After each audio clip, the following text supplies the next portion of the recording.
చాలా మంది డబ్బులు సంపాదిస్తాం.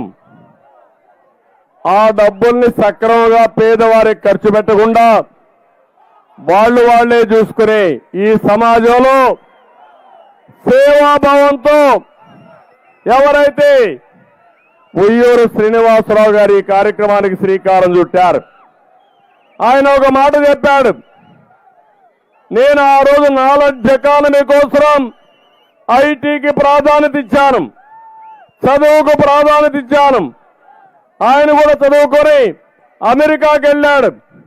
అమెరికాకి వెళ్ళి అమెరికాలో డబ్బులు సంపాదించారు. కానీ మనసంతా ఈ గుంటూరు పైనే ఉంది, ఆంధ్రప్రదేశ్ పైనే ఉంది.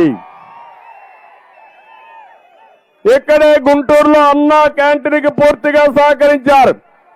అన్నా క్యాంటీన్ రన్ చేస్తున్నారు. హిందూపూర్లో మన నాయకుడు ప్రాతినిధ్యం వహించిన, ఇప్పుడు బాలకృష్ణ ప్రాతినిధ్యం వహించే నియోజకవర్గంలో అన్నా క్యాంటీన్ పెట్టారు.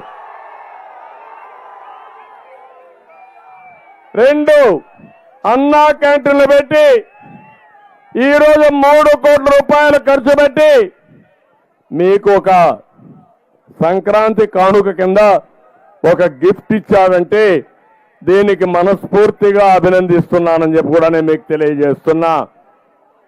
నేను ఈ సందర్భంగా మీ అందరికీ ఒకటే విజ్ఞప్తి చేస్తున్నాను. తెలుగుదేశం పార్టీ పేదల కోసం పనిచేసే పార్టీ, సంక్షేమ కార్యక్రమాలకు నాంది పలికిన పార్టీ తెలుగుదేశం పార్టీ. నేను అడుగుతున్నా మిమ్మల్ని అందరినీ, ఎన్టీ రామారావు గారు ఈ పేదవాళ్ళందరికీ 30 రూపాయల పింఛను ప్రారంభించారు. నేను ముఖ్యమంత్రి అయిన తర్వాత 75 రూపాయలు చేశాను. తర్వాత రాజశేఖరుడు వచ్చి 200 రూపాయలు చేశాడు.